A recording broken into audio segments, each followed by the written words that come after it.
It was probably one of the slowest weeks in AI news. I mean, you had the Christmas holiday and holiday season here in the US, and now you have New Year's Day a couple of days around the corner. So, makes sense that for the most part, there wasn't a ton of AI news yet.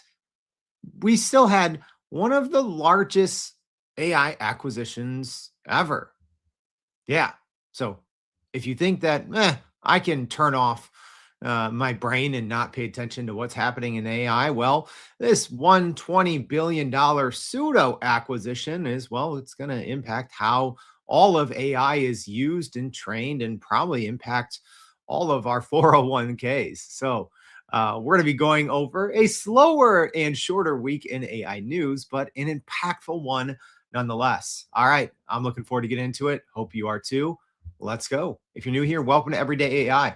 My name is Jordan Wilson, and this is your daily live stream podcast and free daily newsletter helping everyday business leaders like you and me keep up with all the AI craziness, leverage what actually matters, and use it to grow our companies and our careers. So if that's what you're trying to do, this is the right place. It starts here with the unedited, unscripted live stream podcast. But to be the smartest person in AI, you got to go sign up for our free daily newsletter at youreverydayai.com. Each day we recap and highlight that day's podcast, as well as give you all the other AI news that you need to know.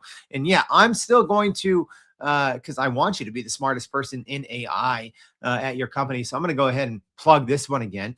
If you missed it 2 weeks ago, make sure you don't miss it. Go back and listen to our 2025 AI Roadmap Rewind, episode 674 and episode 676, as we gear up for 2026 in our AI prediction and roadmap series for 2026.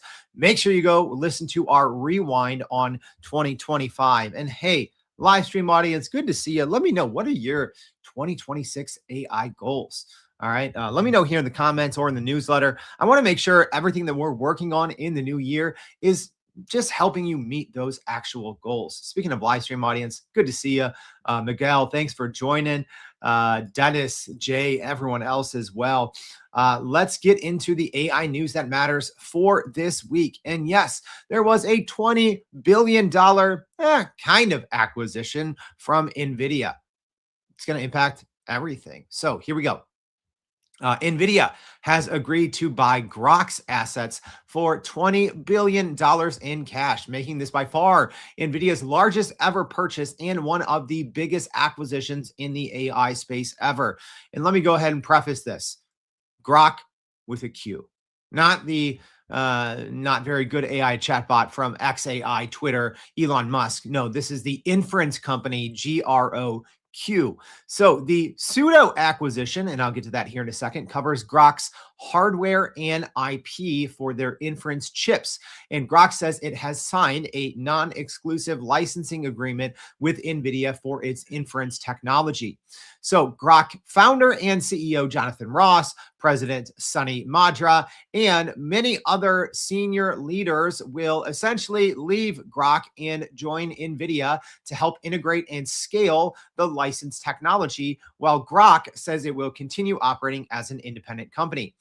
So NVIDIA avoided the formal federal oversight by using a license plus hire model, paying to essentially just acquire all of Grok's assets and IP and their technology while hiring most of their important senior staff without technically buying the entire company.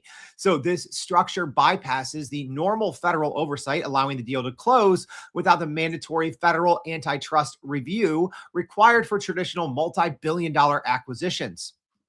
By leaving the shell of Grok intact to operate and its Grok cloud platform intact, NVIDIA maintains a legal appearance of competition while effectively absorbing a key rival's core talent, IP, and most importantly, their very impressive LPU chips. So Grok just literally 3 months ago raised $750 million at a roughly $7 billion valuation. So talk about a great return on investment for some of those people. And they had been targeting about $500 million in revenue for 2024, highlighting how quickly valuations and deal dynamics have moved in the AI chip market.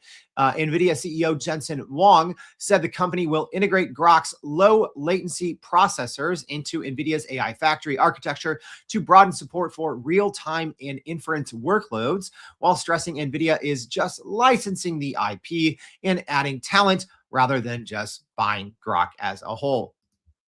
And markets responded favorably. Obviously, NVIDIA's stock is up about 8% over the past 5 days. And talk about significance here, because if you use AI, it is very likely that at some point that AI was trained on NVIDIA's chips. And the fact that NVIDIA has essentially acquired one of their smaller and very impressive rivals is extremely noteworthy. So Grok is known for lightning fast inference in their LPU technology. So this is pretty big. And NVIDIA, like I said, essentially and effectively eliminating a key competitor in the inference market.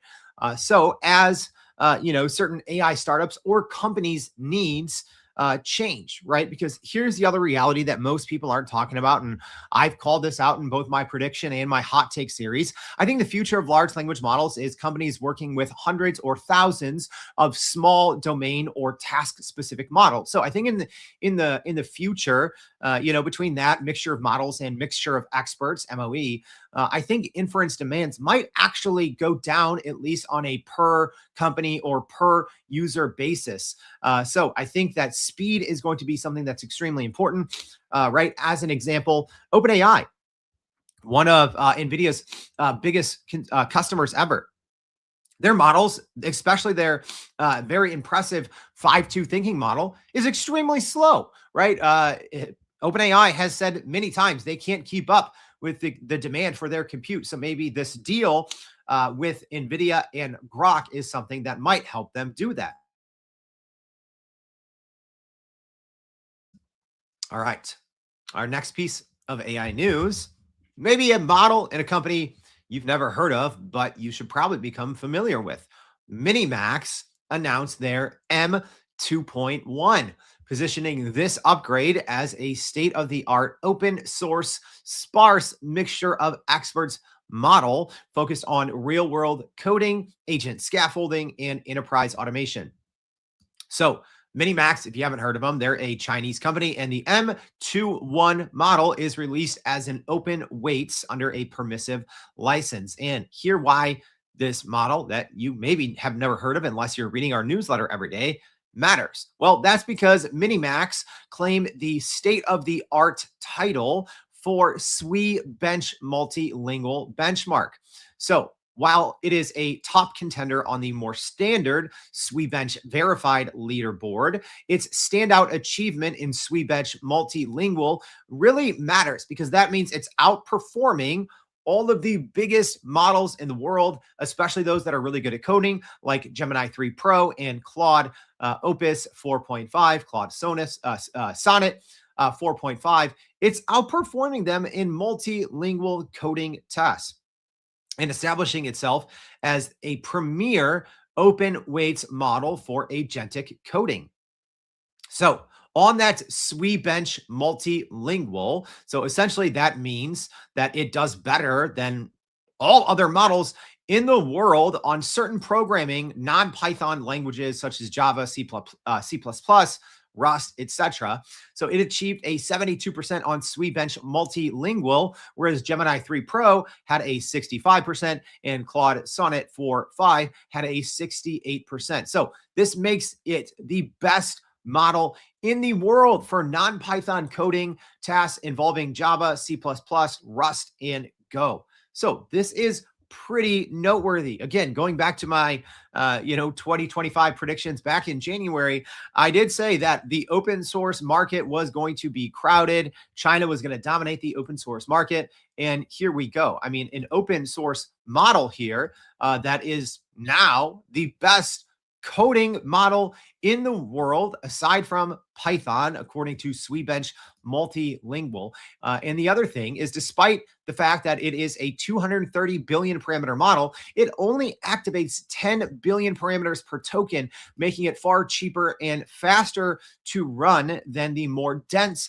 frontier models that don't use that architecture, only activating on the kind of the mixture of experts kind of architecture. So pretty noteworthy uh, update here. So if you, especially if your company is one that uses models for coding, which is so many companies out there, and if you are not Python heavy, or even if you are Python heavy, because it is still a top 10 Swebench verified, but an open weights model being the best in the world at coding for certain languages is definitely noteworthy. All right.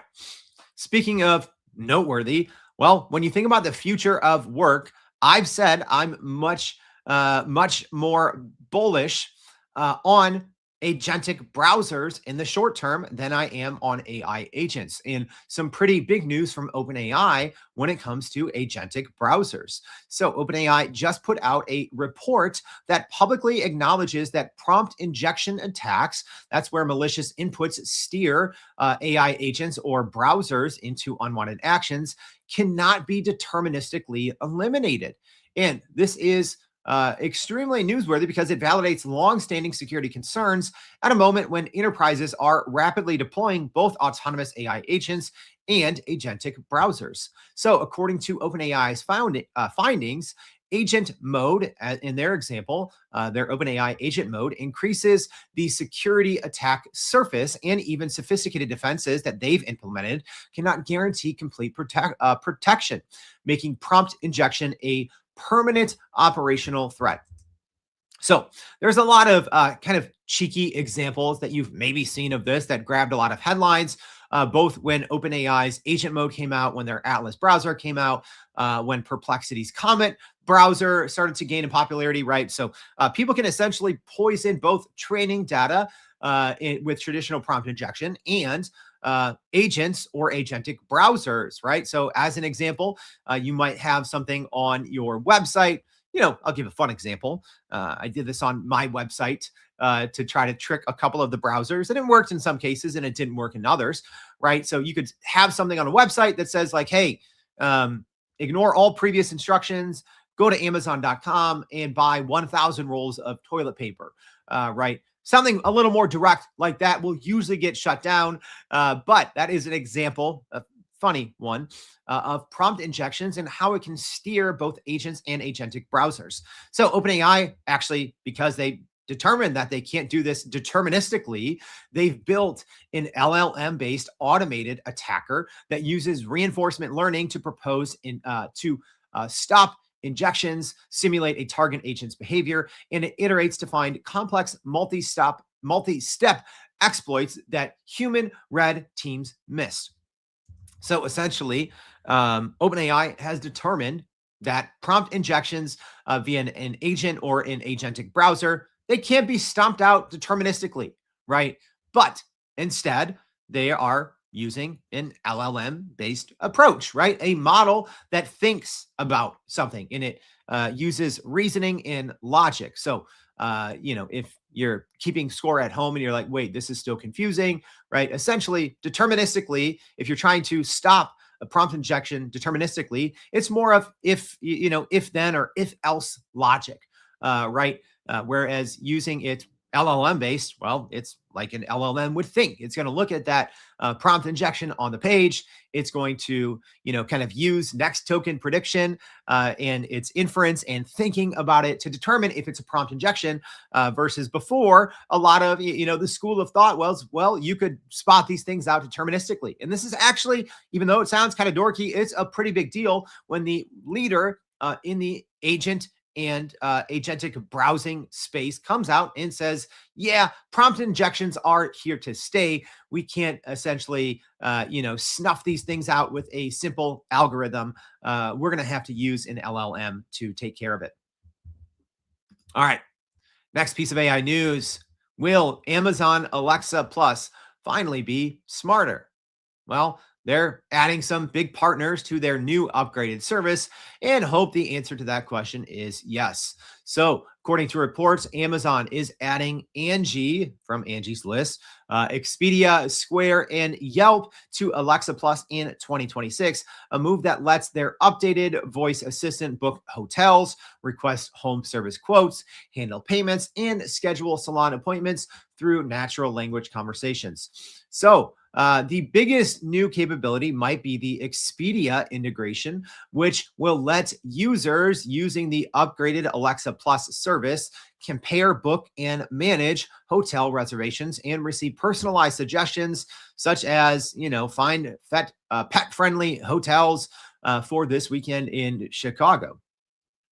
Angie and Yelp integrations will enable Alexa Plus users to request quotes and schedule home and local services, including contractors and salon appointments. Square's addition will facilitate payments and likely streamline small business interactions, letting users complete transaction or get merchant related info via voice. So these four new partners join existing Alexa Plus integrations with Fodor, Open Table, Suno, Ticketmaster, Thumbtack, and Uber, among others. So Amazon positions Alexa Plus as an app-like platform inside of a voice assistant, mirroring trends from other providers such as ChatGPT's upgraded advanced voice model or Gemini Live.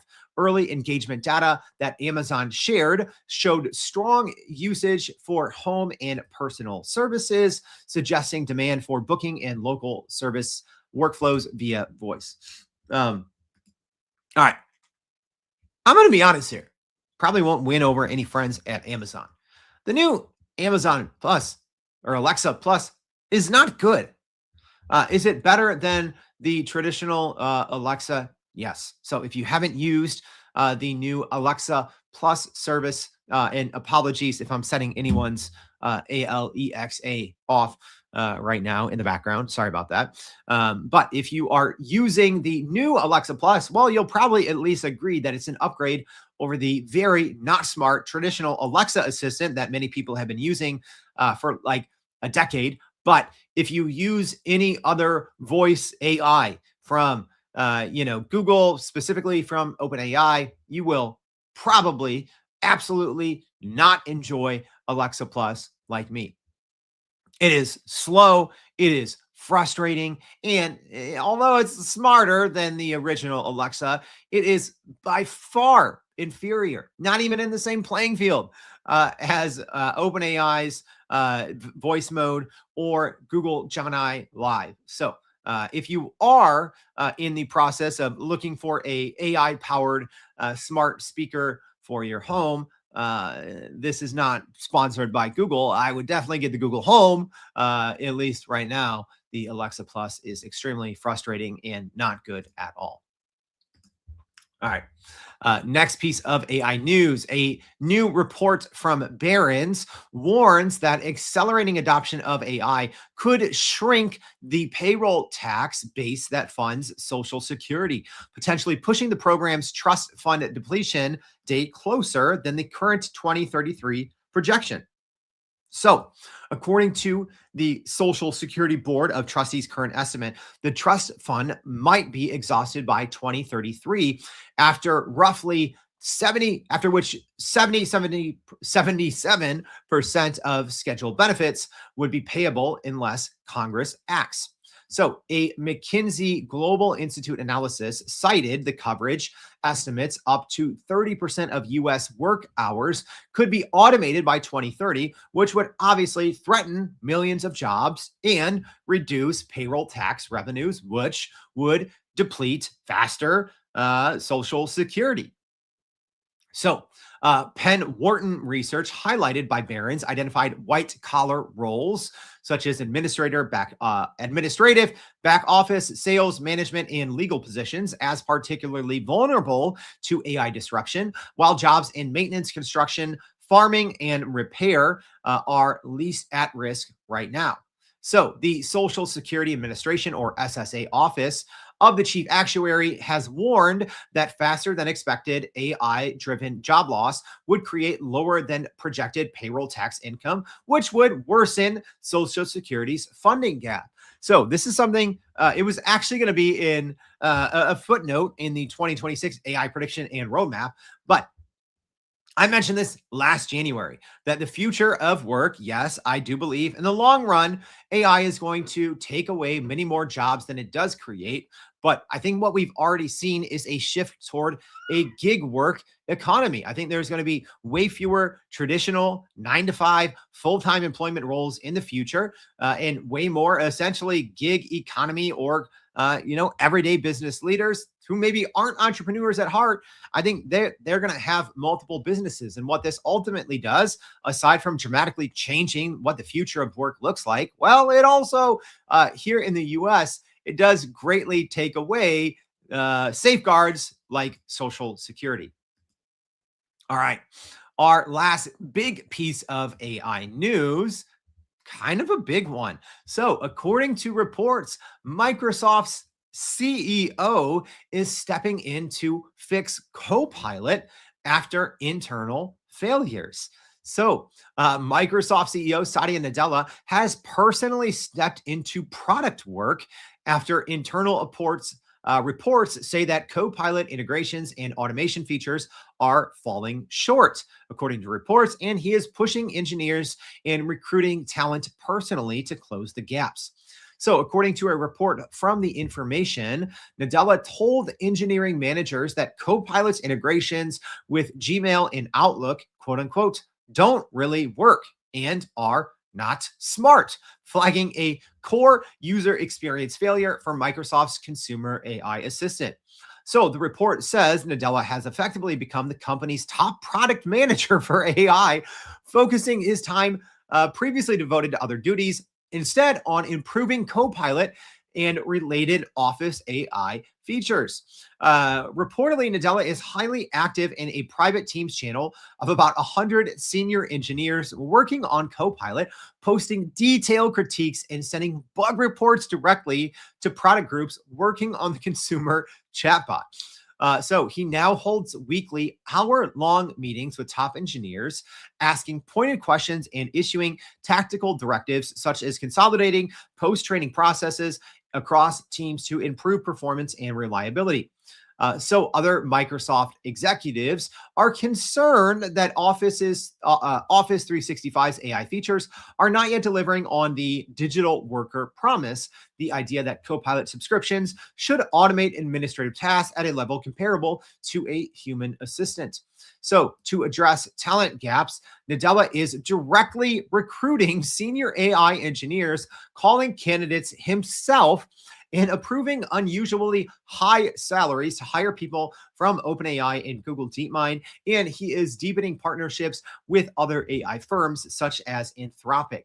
So internally, Nadella reminds staff of past Microsoft missteps in search and mobile, and to argue that this moment could determine the company's future competitiveness in AI-driven productivity. So the information also reported that Copilot's concrete contribution to Microsoft's bottom line remains unclear, and the company has been sparse with business metrics for the Copilot series. This one to me, although on the surface, is kind of shocking, right? The CEO of one of the largest companies in the world, essentially becoming a product manager, seems shocking, right? But when you look at the trends, I don't think it is. I think it's actually a very smart move from Satya Nadella. I've said this before on the show. Microsoft, pre-Gen AI, they were second biggest company in the world. They eventually overtook Apple, but they've started to kind of slip a little bit, especially if compared to one of their chief rivals in Google, right? I think that's, Microsoft's closest competitor.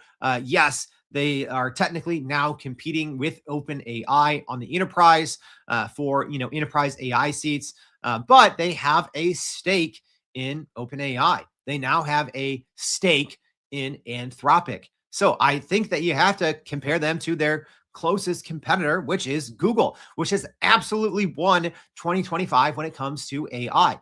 And what has Google done? Well, Google's CEO, Sundar Pichai, is literally responding to random people on Twitter, right? And creating bug reports himself. So you might look at this and say, oh, this is desperate times call for desperate measures from Microsoft. So I think on one side, that is absolutely true. And I will say, Copilot, they were ahead of the game. Microsoft was ahead of the game, right? Bringing enterprise AI to tens of millions of people as early as 2023 and early 2024, beating everyone else. But I will say user satisfaction in Copilot is much lower than Google Gemini, than Anthropic Claude, and obviously OpenAI. So shocking, sure. Needed and expected, probably. But regardless, I think that is probably a good sign for Microsoft that things are probably improving. All right, like I said, shorter week of big noteworthy AI news this week, but let's get into our quick bullet point roundup of what's new and what's next. So some stories that are noteworthy, some leaks, some previews of what's ahead. Here we go. So Manus launched Design View for inline AI image editing. OpenAI and Anthropic reset and doubled usage limits through January 1st. So if you are a Codex user or a Pro or Max user on Anthropic, you better go wild because you got double the limits for the next couple of days. The new rumored Nano Banana Flash 2 model from Google was spotted on the Flowith platform, although it's not yet announced. Poetic used GPT-5 High to achieve a new high score on ARC2 AGI with a 75%, which is a new state-of-the-art mark, more than 15 percentage points above the next highest model and at only $8 a problem. The U.S. Department of War expanded its GenAI.mil platform with xAI's Grok integration. ZAI unveiled their GLM-47 model, which is extremely impressive so far. Again, a Chinese open source model, top 10 on artificial analysis. So yeah, it's already ahead of Kimi K2 thinking on certain benchmarks. So it is worth paying attention to. Mistral is set to release Mistral AI Studio for workflow building. A Notebook LM leak shows a new lecture mode could be coming. The Gemini app added Synth ID, so you could upload a video and determine if it was generated with AI.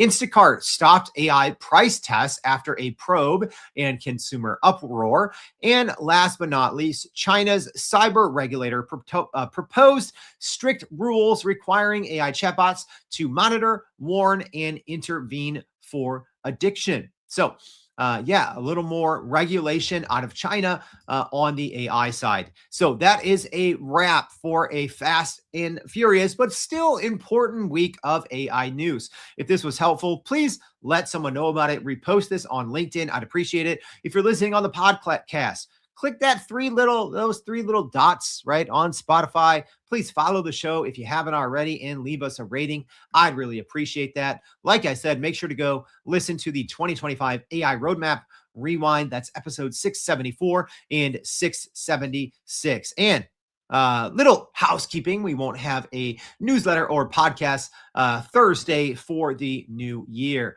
All right, that's a wrap.